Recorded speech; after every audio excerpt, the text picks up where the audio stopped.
तो बच्चों कैसे हैं आप सब। आशा करते हैं आप सब लोग ठीक होंगे, यानी कि हमारे साथ जितने भी बच्चे बैठे हुए हैं प्रेजेंट टाइम में।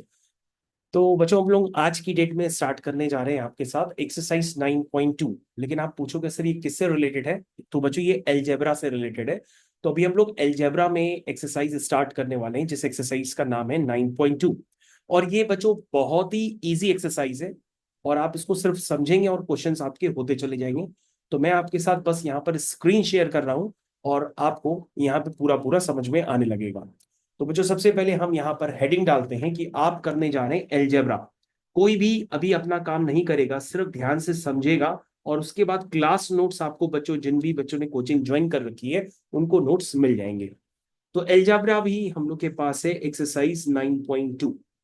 तो 9.2 एक्सरसाइज है। सबसे पहले हम उसका फर्स्ट क्वेश्चन पढ़ते हैं और देखते हैं भाई फर्स्ट क्वेश्चन में ऐसा क्या दिया गया है, क्योंकि बच्चों ने बोला है कि भाई हम स्कूल में भी कर चुके हैं, मैम ने कंप्लीट करा दिए 9.2 और 9.3।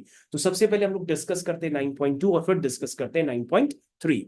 फर्स्ट क्वेश्चन लिखा है, if the side of an equilateral triangle is L, then express the perimeter of a triangle in terms of L. बच्चों ऐसा समझो ये दुनिया का सबसे आसान क्वेश्चन है, लेकिन अभी आपके लिए टफ है, क्योंकि अभी आपको ऐसा लगता है कि पेरीमीटर आपको नहीं समझ में आता। तो फर्स्ट क्वेश्चन में क्या है कि सबसे पहले आप इक्विलेटरल ट्रायंगल बनाओ। तो बच्चों ये मैंने अभी आपके सामने इक्विलेटरल ट्रायंगल बनाया है। इक्विलेटरल ट्रायंगल को इक्विलेटरल ट्रायंगल क्यों कहते हैं, ये बच्चों मैंने काफी सारा कुछ बताया था आपको पहले भी, क्योंकि इसकी तीनों साइड लेंथ इक्वल होती है।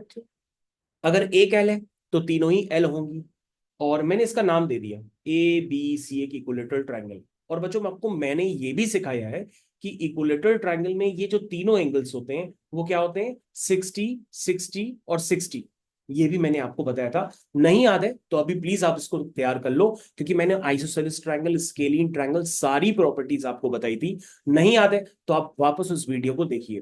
तो सबसे पहले आपको ध्यान देना होगा कि इक्विलेटरल ट्रायंगल में तीनों साइड्स क्या होती है, इक्वल होती है। लेकिन बच्चों हमें फर्स्ट क्वेश्चन में पता है क्या पूछ रहा है, हमसे पूछ रहा है कि भाई पेरीमीटर ऑफ इक्विलेटरल ट्रायंगल। कैसा ट्रायंगल है, इक्विलेटरल ट्रायंगल। ट्रायंगल का ना बच्चों नाम क्या है, मैंने अभी नाम लिखा है ए बी सी। अरे वाह, क्या बच्चों ने नाम बताया, ए बी सी। तो बच्चों जितनी भी आपको कोई भी फिगर हो, जैसे यहाँ पे ट्रायंगल का फिगर है ना यहाँ पे ट्रायंगल का, तो आपको जितनी भी साइड्स दिख रही हैं उन सारी साइड्स का यहाँ पर आप सम कर दो। कितनी साइड दिख रही है, शुभ बता रहा है कि सर ए बी दिख रही है, कुंवर दिखा रहा है कि सर बी सी दिख रही है, दीप बता रहा है कि सर ए सी दिख रही है, और तो कुछ दिख नहीं रही। तीनों जितनी भी साइड्स आपको दिख रही हो आप सबका सम कर दो। तो क्या कहेगा कुंवर, सर ये एल है, सर ये भी एल है, और सर ये भी एल है। तो L plus L plus L तो कितना हुआ, 3L। तो इसका मतलब अगर बच्चों आपको कोई भी साइड इक्विलेटरल ट्रायंगल में दी हो तो तीनों साइड उसके इक्वल हो जाएंगी, क्योंकि इक्विलेटरल ट्रायंगल की प्रॉपर्टी होती है कि उसकी तीनों साइड्स इक्वल होती है। तो इसका पेरीमीटर सीधा सीधा क्या हो जाएगा, 3L। ये 2L बता रहा, 3L। चलो दूसरा क्वेश्चन बच्चों, दूसरा क्वेश्चन। चलो, the side of a regular hexagon is L, express its perimeter in terms of L. बच्चों रेगुलर हेक्सागन भी होता है, रेगुलर पेंटागन भी होता है, रेगुलर हेप्टागन भी होता है, आपको तीनों पता होने चाहिए। तो सबसे पहले हम रेगुलर हेक्सागन बनाते हैं। क्या बताते हैं, रेगुलर हेक्सागन। तो बच्चों सबसे पहले आपके पास हम बना के दे रहे हैं रेगुलर हेक्सागन। उसका मतलब उसमें 6 साइड्स होंगी, ये देखो 6 साइड्स।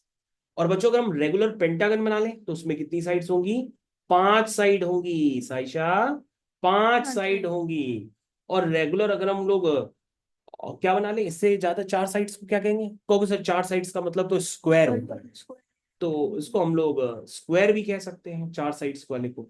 लेकिन बच्चों उसमें एक रेगुलर वर्ड अलग से जोड़ा गया है। रेगुलर का मतलब होता है उसकी चारों साइड लेंथ इक्वल हो जाती है। जैसे लिखा है side of regular hexagon is L, इसका मतलब बच्चों अगर एक एल है तो जितनी भी होंगी वो सब कितनी हो जाएंगी, एल हो जाएंगी। अगर एक एल है तो बाकी सब भी कितनी हो जाएंगी, एल। एक एल है तो बाकी सब भी क्या हो जाएंगी, एल। तो बच्चों अब आप क्या बताना है, अब तीनों केस में उन्होंने तो सिर्फ बुक में ये पूछा है कि भाई पेरीमीटर बताओ हेक्सागन का, लेकिन तुम होशियार हो गए हो ना, तो तुम क्या कहोगे कि सर हम पेरीमीटर किसका बताएंगे, हेक्सागन का भी बताएंगे, और पेंटागन का भी बताएंगे और स्क्वायर का भी बताएंगे। चलो स्टार्ट करो। सबसे पहले कौन बताएगा? कायरा, बताओ। क्यारा, बताओ बेटा। First your name. हाँ बताइए। जस्ट नेम देने की जरूरत नहीं है, जैसी ऐसी डायरेक्ट बता लो। देखो कितनी साइड्स है? 6 है ना? 6। L plus L plus L plus L plus L plus L, कितना हुआ? 6 एल। बहुत बढ़िया। अब बताएगा शुभ, बताएगा। शुभ बताओ जल्दी से। L plus L plus L plus L, कितना हुआ? 5 एल। अगली वाली का 4 है। अगली वाली का 4। तो बच्चों कितना आसान है ये नहीं चैप्टर, पेरीमीटर देख के ही बता ले रहे हैं। चलो अब ये ना कहना कि सर स्कूल में आया था लेकिन छोड़ आए थे। चलो तीसरा, the length of an edge of a cube is L, find the formula for the sum of all the length of all the edges of a cube. तो सबसे पहले बच्चों हम क्यूब बनाते हैं। पता है ज्यादातर बच्चे तो क्यूब ही नहीं बना पाते हैं, लेकिन हमारे सामने एक बच्ची बैठी है, उसका नाम है साइशा। साइशा पता है बहुत अच्छा क्यूब बनाती है। तो अभी जो डायग्राम बनाएगी ना वो साइशा बनाएगी, देखना कितना अच्छा क्यूब बनाती है। तो साइशा कैसे बनाते हैं? साइशा कहेगी कि सर सबसे पहले अगर आपको क्यूब बनाना है तो आप पहले 2 स्क्वायर बना लीजिए। सर इस देखिए पहला स्क्वायर। उसके बाद क्या करेगी साइशा? कहेगी सर दूसरा स्क्वायर एक और बना लीजिए। देखो बना लिया दूसरा स्क्वायर। उसके बाद साइशा कहेगी सर सबको आपस में ज्वाइन कर लीजिए। तो सर क्या हो जाता है? आबरा का डाबरा, गीली गीली जादूगर। देखो क्या बन गया? क्यूब बन गया। बन गया ना क्यूब? कितना आसान था साइशा क्यूब बनाना। अब साइशा क्या बताएगी कि सर हमको उसमें क्या बताना है? इसका पेरीमीटर। तो सर अगर ये लेंथ एल है ना, तो ये बता सकते हो, कोई बच्चा ये सोच के बता सकता है कि क्यूब में कितनी साइड्स होती है? कितनी होती है? 12 एजेस। 12 एजेस बता रहे हैं। एक बार काउंट कर लें क्या? हाँ एक बार फिर से। चले एक बार अब दीप से डायग्राम बनाते हैं। दीप बनाओ। सबसे पहले स्क्वायर बनाते हैं। अरे वाह, दीप ने बताया कि सर सबसे पहले स्क्वायर बनाते हैं। स्क्वायर में कितनी साइड्स हो गई शो? 4। फिर से आगे बढ़ो। सर फिर से स्क्वायर बनाते हैं। 4 इसमें भी हो गए। सर 4 इसमें भी हो गई, तो 8। 4 और 4 कितनी हो गई? 8। 9, 10, 11, 12। तो इसका मतलब कितनी साइड्स है इसमें? 12। तो इसका पेरीमीटर कितना हुआ? 12। इसका पेरीमीटर हुआ, पेरीमीटर कितना हुआ? 12। इतना आसान है बच्चों, बजाओ तालियां। बहुत बढ़िया। तो बच्चों इसका आखिरी क्वेश्चन बचा। आखिरी क्वेश्चन। आखिरी क्वेश्चन में क्या लिखा है? If the radius of a circle is R unit, then express the length of a diameter of a circle in terms of R. अरे सर्किल का डायमीटर होता है 2r, 2r, 2r। इतना होता, ये तो गाना था ना। नहीं, सर्किल का डायामीटर होता है 2r, 2r, 2r। सर्किल का पेरीमीटर होता है 2πr, 2πr, 2πr। तो सर डायामीटर कभी आपने देखा है? हाँ हमने देखा है, रेडियस का डबल होता है।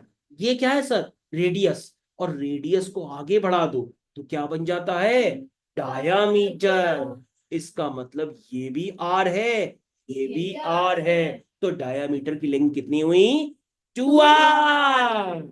तो सर ये भी आर थी ना, और ये भी आर हो गई, तो आर और आर कितना हो गया? 2r। तो सर्किल का डायामीटर होता है 2r, 2r, 2r। सर्किल का पेरीमीटर होता है 2πr, 2πr, 2πr। लेकिन बच्चों के मन में आएगा सर पेरीमीटर दिखाओ तो कहां पर है इसमें? हमने कहा बेटा ये वाली लेंथ, ये जो लेंथ होती है ना, ये लेंथ जब हम कैलकुलेट करते हैं तो ये पूरी लेंथ जो होती है ना, इसी को हम लोग पेरीमीटर कहते हैं। तो बच्चा मैंने आपको एक्स्ट्रा इंफॉर्मेशन दी है कि पेरीमीटर ऑफ सर्किल किसके बराबर होता है? 2πr। और पता है बच्चों सर्किल के पेरीमीटर का क्या नाम होता है? और सरकमफेरेंस। क्या नाम होता है? सरकमफेरेंस। तो इस बात को लिख लो चंदा मामा को बुला के कि perimeter of circle is also known as, क्या कहते हैं? Known as circumference. लेकिन बच्चों आपको याद रखना होगा, गाने से ही याद होता है। सर्किल का डायामीटर होता है 2r। सर्किल का पेरीमीटर होता है 2πr। तो चलिए फोर्थ क्वेश्चन तो बच्चों खत्म हो गया। एक्सरसाइज बच्चों 9.2 तो खत्म हो गई। आगे बढ़ते हैं हम लोग नेक्स्ट वाली एक्सरसाइज। लेकिन बच्चों नेक्स्ट वाली एक्सरसाइज में आपको और ध्यान से देखना पड़ेगा, ठीक है। चलो स्टार्ट करते हैं नेक्स्ट वाली एक्सरसाइज। तो नेक्स्ट वाली एक्सरसाइज के लिए आप बच्चों सभी लोग रेडी हो जाइए, क्योंकि मैं उसमें काफी सारे टर्म्स को आपको क्लियर करने वाला हूं। वो टर्म्स आपको समझने पड़ेंगे, ठीक है। जैसे वहां पे टर्म्स आपके पास आएंगे, कांस्टेंट आएगा, कोफिशिएंट्स आएंगे, लाइक टर्म्स आएंगे, अनलाइक टर्म्स आएंगे, मोनोमियल आएगा, बाइनोमियल आएगा, ट्राइनोमियल आएगा। ऐसे बहुत सारे टर्म्स आने वाले हैं जिसको आप देख करके खुश हो जाएंगे। क्या हो जाएंगे? खुश हो जाएंगे, ठीक है। चलिए बच्चों स्टार्ट करते हैं। सबसे पहले बच्चों स्टार्ट करने से पहले मैं सीधा सीधा क्वेश्चंस ही लेता हूं, और क्वेश्चंस में मैं एक एक करके आपको थ्योरी के टर्म्स क्लियर करता चलूंगा। तो सारे बच्चे ध्यान रखें, मैं भी अलजेब्रा ही पढ़ा रहा हूँ। क्या पढ़ा रहा हूँ? अलजेब्रा। तो अलजेब्रा में हमारे पास बच्चों अब यहाँ पर है एक्सरसाइज 9.3। तो बच्चों इसको 9.3 पेज नंबर ही सीधा आप ओपन कर लीजिए। मैं पेज नंबर बता देता हूं, अगर आपके पास घर में आप इस वीडियो को देख रहे हैं तो आपको पेज नंबर 190 ओपन करना पड़ेगा, ठीक है। ये आपको आपकी बुक में मिल जाएगा, और बुक का नाम है बच्चों आईसीएसई अंडरस्टैंडिंग मैथमेटिक्स, ठीक है। चलिए बच्चों फर्स्ट क्वेश्चन से स्टार्ट करते हैं। बच्चों अब तो आपको और ध्यान से देखना पड़ेगा, ठीक है। रेडी हैं आप लोग? फर्स्ट क्वेश्चन देखिए क्या लिखा है।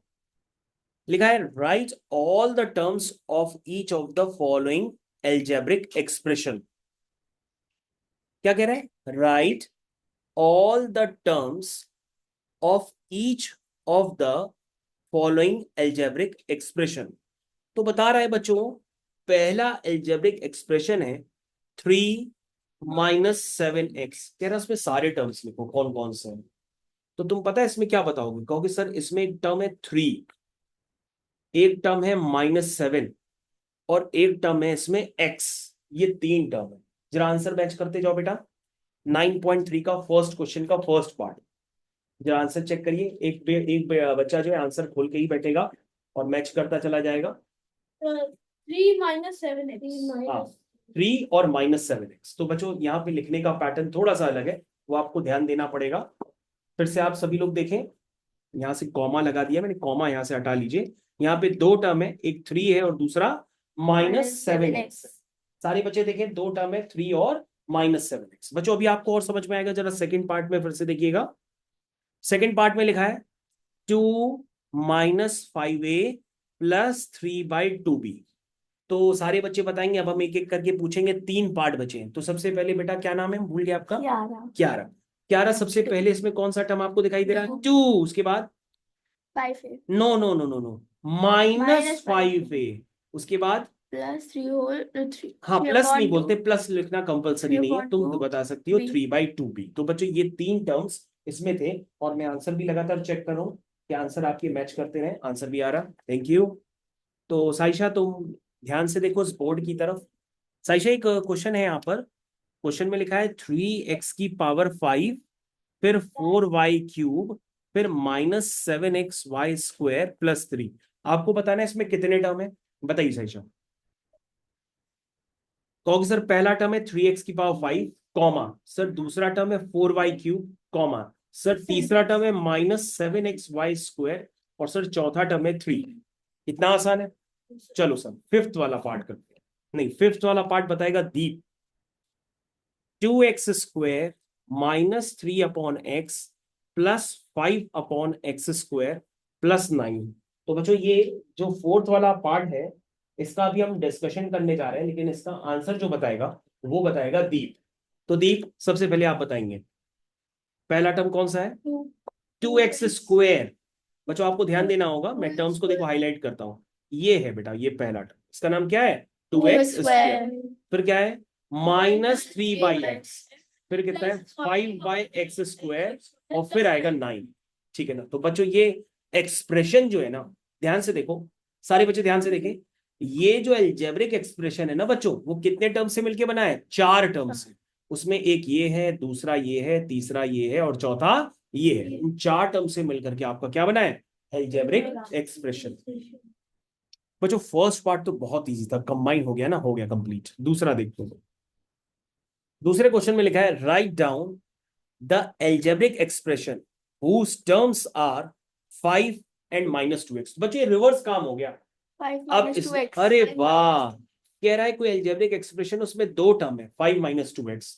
तो बेटा इसका जो आंसर होगा ना, आप 5 -2x भी लिख सकते हो, इधर दें ध्यान दो दी, या आप -2x + 5 भी लिख सकते हो, ये दोनों ही सही है।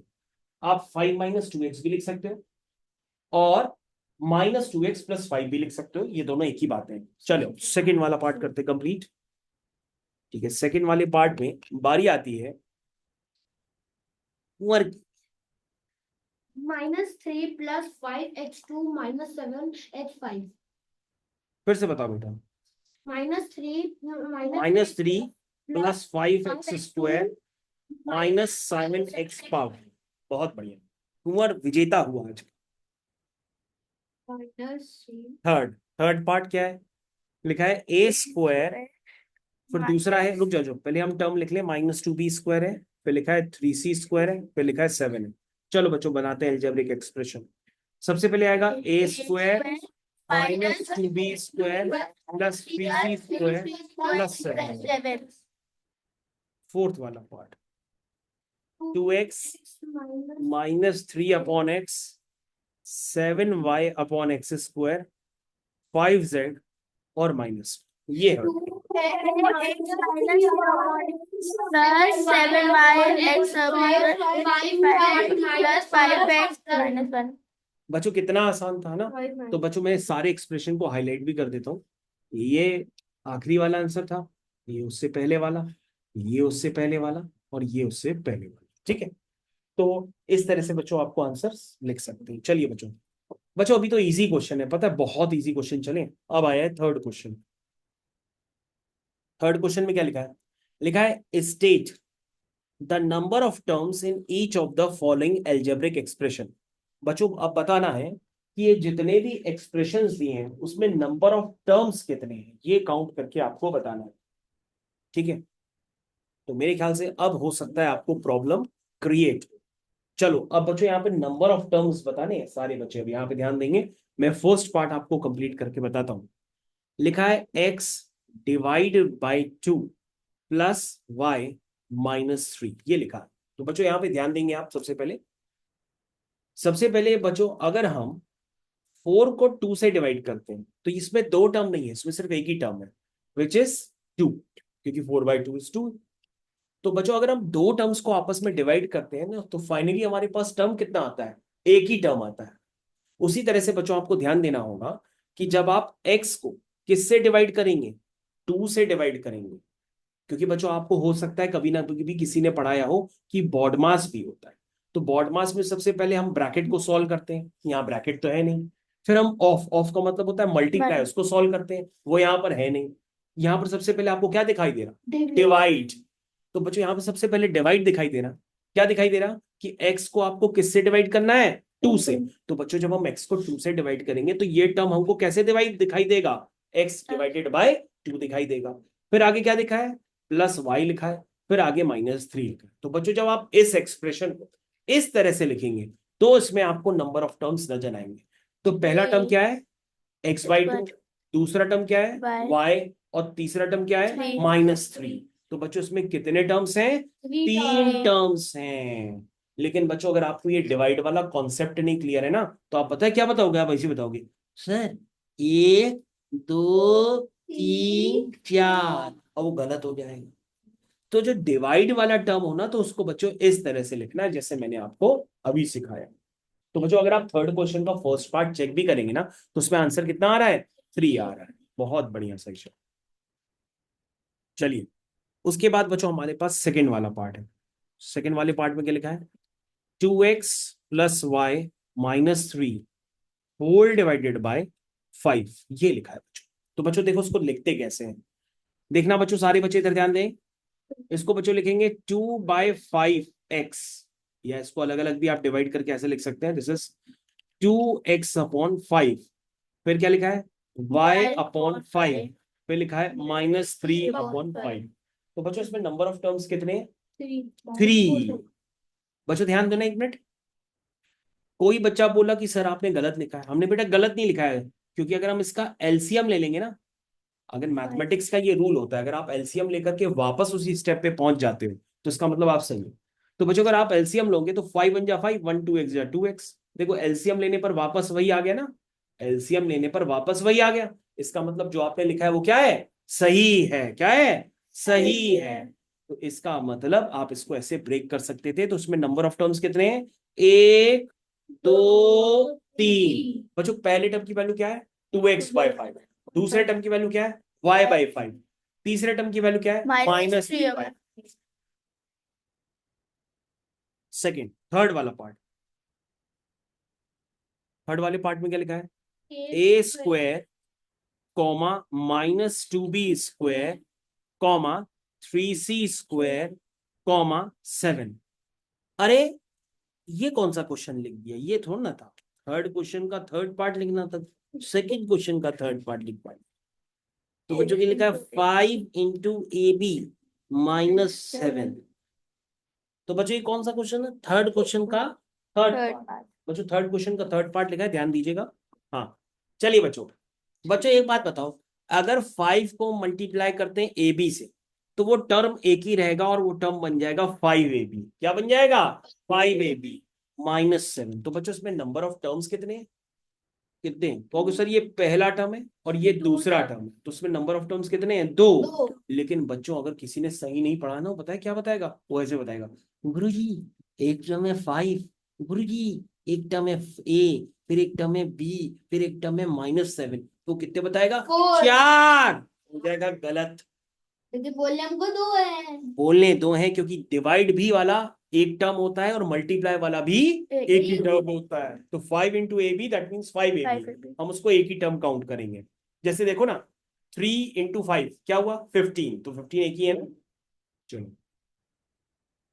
चलो बच्चों फोर्थ वाला अब हम कोई हिंट नहीं देखेंगे, को देखते हैं कौन बच्चा बता पाता है। लिखा है 7 × A + B divide by 3 -C + 5। तो बच्चों लास्ट वाले पार्ट में टर्म आ गए। हाँ बेटा कितने टर्म है, सर 7 पहले 7A हो जाएगा, हाँ 7A हो गया, प्लस 5 डिवाइडेड बाय 3 हो फिर B डिवाइडेड बाय 3 हो गया, बिल्कुल सही, minus -C, C plus C5 हो जाएगा। बिल्कुल। तो कितने टर्म हुए दीप, तो सर हो गए 1 2 3 4 4। सबसे पहले क्यारा ने बताया, क्या नाम है, क्यारा ने बताया, सबसे पहले क्यारा बताया कि 4 टर्म है। जरा हम आंसर भी चेक कर ली क्यारा का सही है कि नहीं। हाँ बिल्कुल सही बताया, 4 आंसर आ रहा, बिल्कुल सही। एक टर्म है 7A, एक टर्म है B/3, एक है -C और एक है +5। ये 4 टर्म है ना। तो थर्ड क्वेश्चन तो बच्चों कंप्लीट हो गया। फोर्थ क्वेश्चन की तरफ बढ़ते हैं, आगे बढ़ो। फोर्थ क्वेश्चन, दीप को नींद आ रही है बैठे बैठे, दीप सो नहीं बेटा, इधर ध्यान दो। Identify monomials, binomials, trinomials from the following algebraic expression. बच्चों ये तो बहुत आसान क्वेश्चन है, ध्यान से देखो, इधर ध्यान दो। तो बच्चों जब किसी भी एल्जेब्रिक एक्सप्रेशन में नंबर ऑफ टर्म्स 2 होते हैं तो उसको कहते हैं बाइनोमियल। क्या कहते हैं, बाइनोमियल। इतना आसान था ना। अगर किसी भी एल्जेब्रिक एक्सप्रेशन में 2 टर्म्स हैं तो बाइनोमियल, 3 टर्म्स है तो ट्राइनोमियल, एक टर्म है तो मोनोमियल। बस इतना ही आपको बताना है। लेकिन अगर 3 से ज्यादा हो गए तो उसको कहते हैं मल्टीनोमियल। चलिए अभी तो बच्चों कितने टर्म है, 2 टर्म थे तो बाइनोमियल। चलो सेकंड वाला पार्ट, तो सेकंड वाले पार्ट में लिखा है XY + YZ + ZX। तो बच्चों ध्यान से देखो यहां पर कितने टर्म है, 1 2 3। और बच्चों मैंने आपको बताया था यदि 3 टर्म्स होते हैं तो उसका नाम होता है ट्राइनोमियल। क्या नाम होता है, ट्राइनोमियल। और थर्ड वाला पार्ट, थर्ड वाले पार्ट में क्या लिखा है, 5 + 5x। बच्चों उसमें कितने टर्म है, 2 टर्म है, 2 टर्म है बच्चों, एक 5 है एक 5x है। जब 2 टर्म होते हैं तो बच्चों मैंने आपको बताया था बाइनोमियल। अब बच्चों फिर से आप सही बताइएगा, फोर्थ वाला पार्ट करते हैं। फोर्थ वाला पार्ट दीप को बताना पड़ेगा। दीप, इसमें एक ही टर्म है, तो जब एक टर्म होता है तो क्या कहते हैं दीप उसको? मोनोमियल। क्या कहते हैं? मोनोमियल। ठीक है, फोर्थ। फिफ्थ वाला पार्ट करते हैं। फिफ्थ वाले पार्ट में लिखा है 5/x+3। दीप ये वाला बताओ, उसमें कितने टर्म है? यस, 2 टर्म है। बाइनोमियल।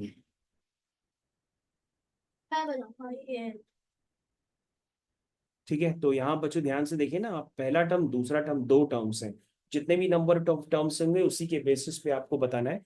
यदि एक टर्म होगा तो मोनोमियल कहेंगे, अगर आप 2 टर्म होंगे तो बाइनोमियल कहेंगे, 3 टर्म होंगे तो ट्राइनोमियल कहेंगे, और 3 से ज्यादा होंगे तो आप उसको क्या कहेंगे? मल्टीनोमियल। अरे वाह, क्या बात है। फिफ्थ के बाद सिक्स्थ वाले पार्ट पे आते हैं, -7। तो दीप बताएगा बेटा, अगर -7 लिखा है तो उसमें कितने टर्म है? एक टर्म है, इसका मतलब इसको आप कहेंगे मोनोमियल। चलो, अब बहुत देर हो गई, साइशा की बारी नहीं आएगी, तो साइशा का अब नाम बुलाते हैं। साइशा अगला बताएगी। A² - B² - C³ +5ABC। तो साइशा, ये क्या होगा?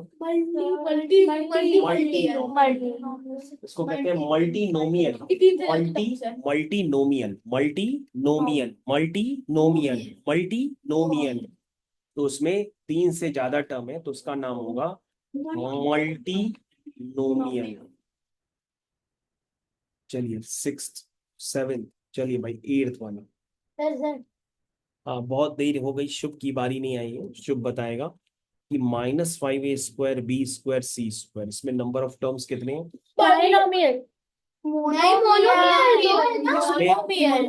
इसमें एक ही टर्म है, एक ही टर्म है। हाँ, ये मल्टीप्लाई में तो मल्टीप्लाई करने के बाद एक ही टर्म होता है, तो ये क्या हो गया? मोनोमियल।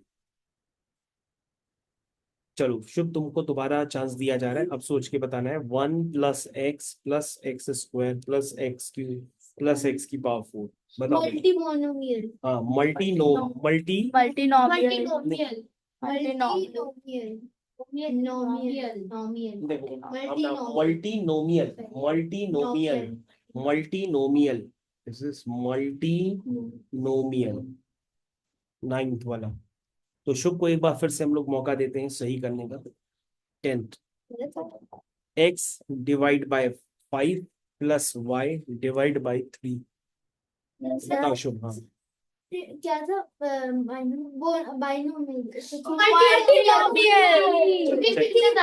कौन बताएगा? सर, देखो, बाइनोमियल। हाँ हम पूछो क्यों बेटा? क्योंकि जब दोनों x divide को करते डिवाइड थे। करेंगे 5 से तो x/5 आ जाएगा, फिर बीच में प्लस लगाए। y को डिवाइड करेंगे तो y/3 हो जाएगा। तो बच्चों उसमें 2 टर्म है, जब 2 टर्म होता है तो होता है बाई, क्या नाम होता है? बाइनोमियल। ये बच्चों आपको ध्यान देना होगा, आपने अभी गलती कर दी, जबकि मैंने आपको बताया था कि डिवाइड करने पे एक टर्म बन जाता है और मल्टीप्लाई करने पे भी एक टर्म बन जाता है। इसको सबसे पहले ध्यान दिया था, किसने ध्यान दिया था? क्यारा ने, सबसे पहले इसने ध्यान दिया था। उसके बाद 11th वाला पार्ट फिर लिखा है 5p × AB। बताओ बेटा। मोनोमियल, क्योंकि मल्टीप्लाई करने पर एक ही टर्म बनेगा, मोनोमियल। हाँ, अब बारी आखिरी में आई है कुंवर की। कुंवर लिखा है 3/A - 2 × B + C। कोई नहीं बोलेगा, सिर्फ कुंवर बताएगा। कुंवर। हाँ सर, हाँ, इसका होगा बाइनोमियल। चलो एक बार चेक कर लेते हैं बेटा। 3/, क्योंकि चलो 3 को, हाँ बिल्कुल सही बताया, क्योंकि हाँ, ये जो भी हो जाएगा प्लस हाँ 3/A - 2B + C। तो बच्चों इसमें 3 टर्म्स हैं, और 3 टर्म्स के लिए मैंने आपको चिल्ला चिल्ला के बताया कि ट्राइनोमियल होता है। क्या होता है? ट्राइनोमियल। तो शुभ, तुमको बेटा ये वीडियो फिर से देखना पड़ेगा, तभी तुम क्वेश्चन नंबर 4 को सक्सेसफुली कंप्लीट कर पाओगे। अब लोग आगे बढ़ते हैं। 4 के बाद हमारे पास है क्वेश्चन नंबर 5। तो बच्चों, अब तक मान के चलिएगा, आपने जितने भी क्वेश्चन किए इसमें से कोई ना कोई क्वेश्चन आपसे एग्जाम में जरूर पूछा जाएगा। तो 5th क्वेश्चन के लिए आप रेडी हो जाइए। इसमें लिखा है write down the numerical as well as literal coefficients of each of the following. तो बच्चों यहाँ पर दो नए टर्म्स आपके पास आए हैं अभी निकल करके। एक आया है न्यूमेरिकल, यहाँ पे कह रहा है एक तो न्यूमेरिकल वैल्यू लिखनी है इसमें, न्यूमेरिकल, न्यूमेरिकल, और फिर एक क्या कह रहा है, लिटरल कोफिशिएंट्स, लिटरल कोइफिशिएंट। ये दो चीजें किसी भी टर्म को आपको देख करके लिखनी है। तो बच्चों हम सिखाना स्टार्ट कर रहे हैं। इसमें माइनस साइन, ध्यान से देखिएगा बच्चों, इसमें -7x लिखा हुआ है। तो बच्चों इसमें जो -7 होता है उसको हम लोग कहते हैं वो न्यूमेरिकल वैल्यू है, और जो लिटरल कोफिशिएंट होगा वो x होगा। क्या होगा? x होगा। अब बच्चों दूसरे में देखिएगा तो आपको और ज्यादा समझ में आएगा। लिखा है -2x³ y²। बच्चों सेकंड वाला पार्ट भी आप ध्यान से देखिए, जल्दी बिल्कुल ना बचाइए, जल्दी मचाने से आप नहीं बता पाएंगे। तो बच्चों इसमें आपको सबसे पहले आपको बताना है कि भैया इसमें न्यूमेरिकल वैल्यू क्या है। बिल्कुल सही बताया, -2 है, और जो कोएफिशिएंट है जिसको आप लिटरल कोएफिशिएंट भी कह सकते हो वो है x³ y²। बहुत बढ़िया बेटा क्यारा, कायरा, क्या ठीक है, क्या नाम है, ठीक है ओके।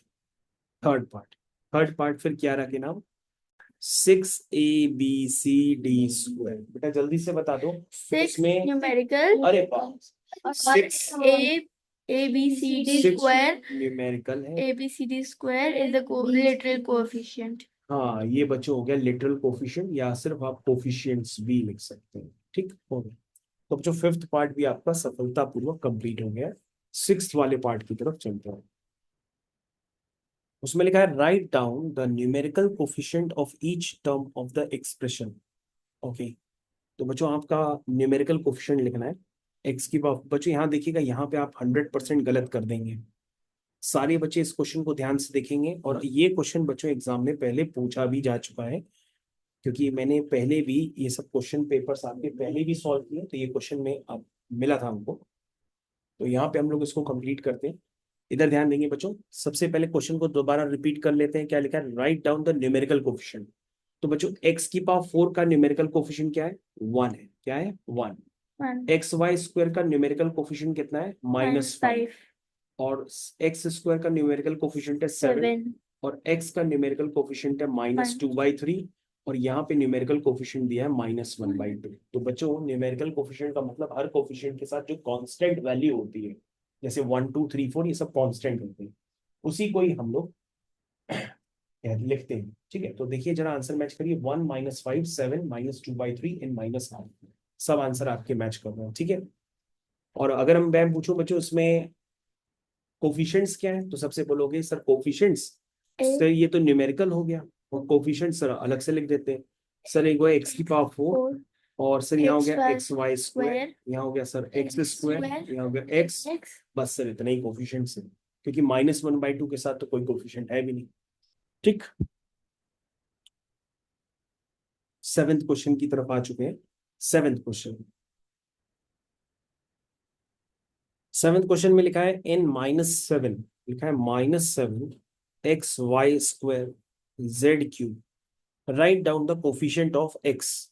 अरे बच्चों ये तो और अच्छा क्वेश्चन हो गया।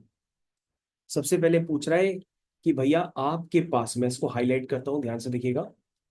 ये पूछ रहा है कि ये एक वैल्यू गिवन है, इसमें x के साथ क्या कोफिशिएंट है वो आपको लिखना पड़ेगा। देखिए सेवेंथ क्वेश्चन का फर्स्ट पार्ट हम करने जा रहे हैं। देखो क्या लिखा है बच्चों, ध्यान देंगे। -7 y² लिखा है, z³ लिखा है, और x लिखा हुआ है। तो पूछ रहा x के साथ क्या है कोफिशिएंट, तो x को छोड़ के बाकी जो मिलेगा आपको वो सब x का कोफिशिएंट कहलाएगा।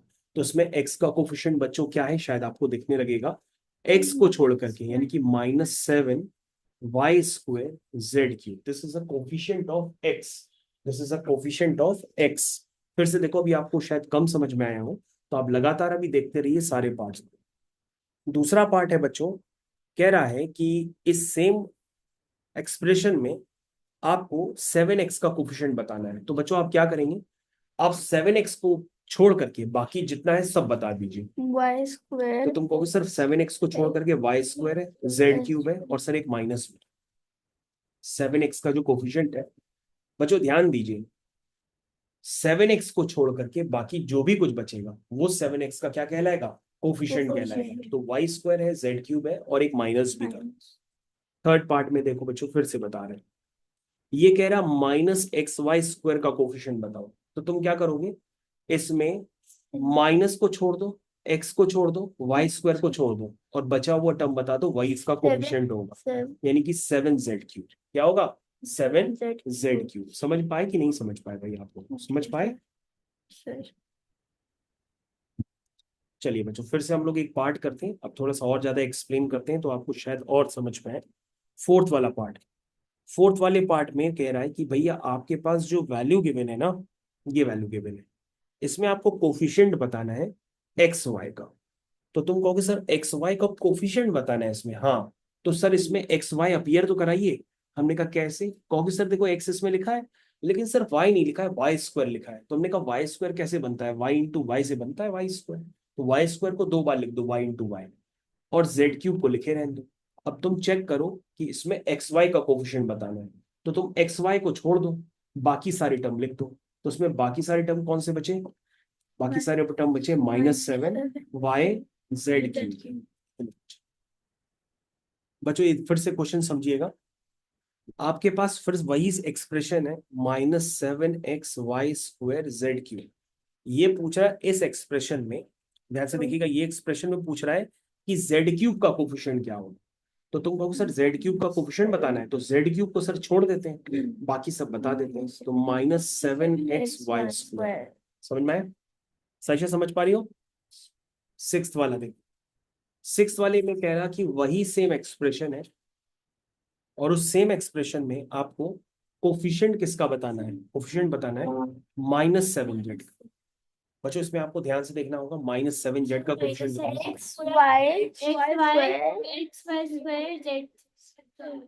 गलत हो गया, फिर से देखो बच्चों, इस एक्सप्रेशन में पहले -7 है, हाँ है, xy², लेकिन सर यहाँ पर z नहीं है, z³ है। हमने कहा z³ है तो z³ को लिख दो z इंटू z²। z³ को क्या लिख सकते हो, z इंटू z²। भाई z इंटू z² क्या होता है, z³ होता है। ये क्लियर है कि नहीं आप लोगों को? भाई z³ कैसे बना होगा, इधर देखो बच्चों, z³ कैसे बना होगा, z³ ऐसे ही तो बना होगा, z इंटू z, इसी से z³ बना होगा। अब यहां पर आपको किसका कोफिशिएंट चाहिए, -7z का। तो -7 को छोड़ दो और z को छोड़ दो, तो बचे हुए टर्म आपके पास क्या निकल के आए, एक बचा है x बचा है, एक y² बचा, और z इंटू जेड बचा। z इंटू जेड होता है z²। ये आंसर। तो बच्चों आप सिक्स्थ वाले पार्ट का जरा आंसर चेक करते रहिए, बिल्कुल वही आंसर आ रहा है। आप अभी भी नहीं समझ पाएंगे तो आपके पास 2 क्वेश्चन में लास्ट और मौके मिलेंगे समझने के लिए। तो सिक्स्थ वाला पार्ट हम लोग करके निकल चुके हैं, सेवेंथ वाला पार्ट अब फिर से करेंगे। सारे बच्चे टनटनाते हुए सिर्फ इस क्वेश्चन को ध्यान से देखें। क्वेश्चन है -7xy²z³। बच्चों अब बहुत ध्यान से देखना, मैं दोबारा बता रहा हूँ। पूछ रहा है सेवेंथ वाले पार्ट में कि भैया यहाँ पे xy z का कोफिशिएंट बताओ। तो तुम कहोगे सर पहले हम इसमें xy z दिखाएं तो कहाँ है, सर ये x तो है, सर y² को लिख दीजिए y इंटू वाई, z³ को लिख दीजिए z इंटू जेड, क्योंकि z की पावर 3 का मतलब z 3 बार है, y की पावर 2 का मतलब y 2 बार है। अब बच्चों आपको क्या करना है, इसमें xy z को अलग करना है। तो देखो बच्चों, ये x अलग कर दिया, ये y अलग कर दिया, और z अलग कर दिया। तो क्या बचा, सर ये बचा -7, ये बचा y, और z इंटू जेड, ये बचा। समझ गए? उसके बाद बच्चों एट्थ वाला पार्ट अब last and final, full and final है। फिर से वही हम एक्सप्रेशन लिख देते हैं, और एक्सप्रेशन में आपसे पूछा जा रहा है कि 7y z² का कोफिशिएंट बताना है। इससे पहले वाले में आपको xy z का बताना, तो आपने बता दिया। अब बच्चों आपको बताना है 7y z² का कोफिशिएंट। तो बहुत आसान है, कैसे निकालेंगे। तुम कहोगे सर पहले हम इसको दोबारा लिखते हैं, हमने कहा लिखो सर -7x है, y² को सर y इंटू वाई लिख दीजिए, और z³ को लिख दीजिए z इंटू जेड, ऐसे लिख दीजिए।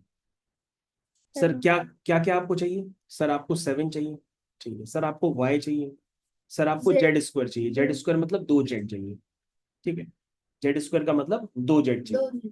तो बस सर क्या बचा, सर एक माइनस बचा, एक x बचा, y बचा, और एक z। आंसर है -xyz। और बच्चों -xyz आंसर आपके पास गिवन भी, ठीक है, -xyz आंसर आपके पास गिवन भी। तो बच्चों ये आपका सेवेंथ क्वेश्चन था। सेवेंथ क्वेश्चन में आप लोग को बच्चों दोबारा वर्किंग करनी पड़ेगी, तभी आप कुछ सीख पाओगे। आई थिंक बच्चों यहाँ तक आपको बहुत अच्छे से क्लियर हुआ होगा। तो पहले हम लोग यहाँ तक समझ के इसको पहले यहाँ पे ब्रेक लेते हैं थोड़ा सा। आशा करते हैं बच्चों आपको यहाँ तक काफी अच्छे से समझ में आया होगा। थैंक यू, धन्यवाद।